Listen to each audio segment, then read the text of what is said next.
प्रस्तुत पाठ संघर्ष के कारण मैं तुनुक मिजाज हो गया। धनराज हॉकी के सुप्रसिद्ध खिलाड़ी धनराज पिल्ले के 35 वर्ष के हो जाने पर विनीता पांडे द्वारा लिया गया एक साक्षात्कार है। इसमें लेखिका ने धनराज पिल्ले के बचपन से लेकर अब तक की प्रमुख घटनाओं का वर्णन किया है। धनराज पिल्ले का बचपन खिड़की पुणे की तंग गलियों में व्यतीत हुआ था और अब वे मुंबई के हीरानंदानी पवई कॉम्प्लेक्स में महाराष्ट्र सरकार द्वारा दिए गए फ्लैट में रहते हैं। तो आइए हम इस पाठ को पढ़ते हैं।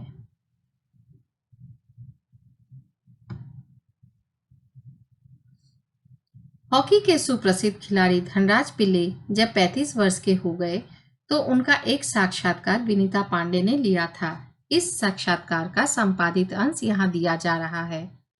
विनीता यानी कि पूछ रही हैं, खिड़की पुणे की तंग गलियों से लेकर मुंबई के हीरानंदानी पवई कॉम्प्लेक्स तक आपका सफर बहुत लंबा और कष्ट साध्य रहा है।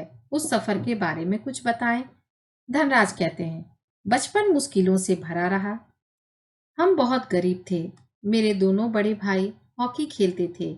उन्हीं के चलते मुझे भी उसका शौक हुआ, पर हॉकी स्टिक खरीदने तक की हैसियत नहीं थी मेरी, इसलिए अपने साथियों की स्टिक उधार मांगकर काम चलाता था।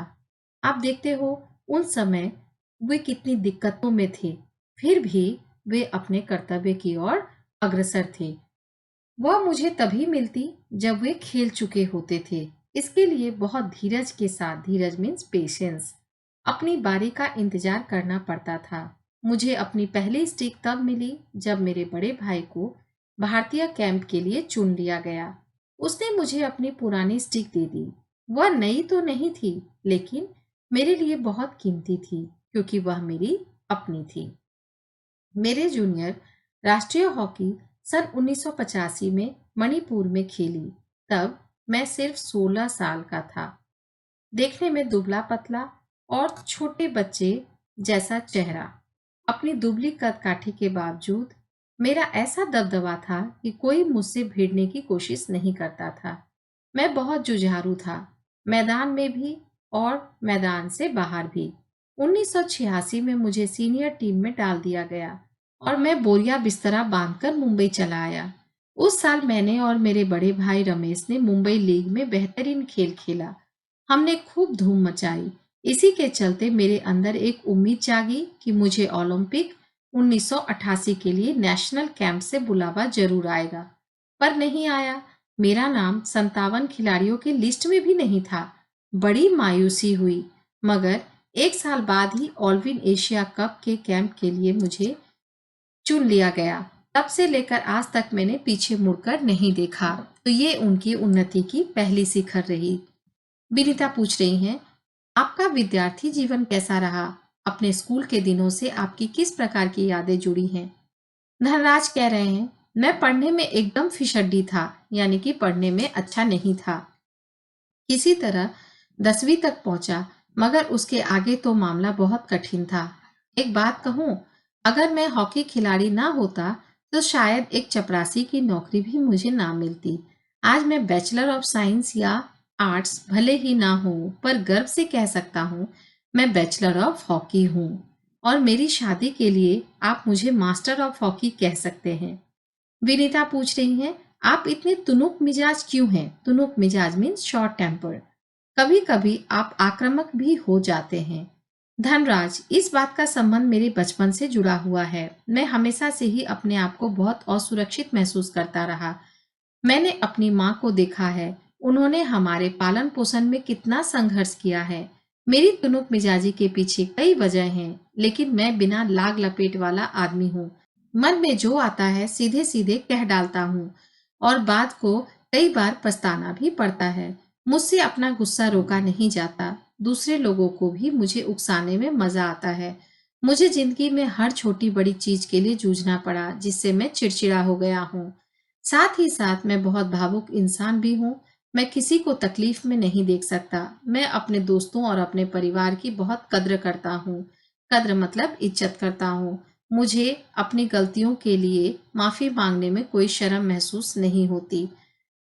विनीता, आपके परिवार की आपके लिए क्या अहमियत है? धनराज, सबसे अधिक प्रेरणा मुझे अपनी माँ से मिली। उन्होंने हम सब भाई बहनों में अच्छे संस्कार डालने की कोशिश की।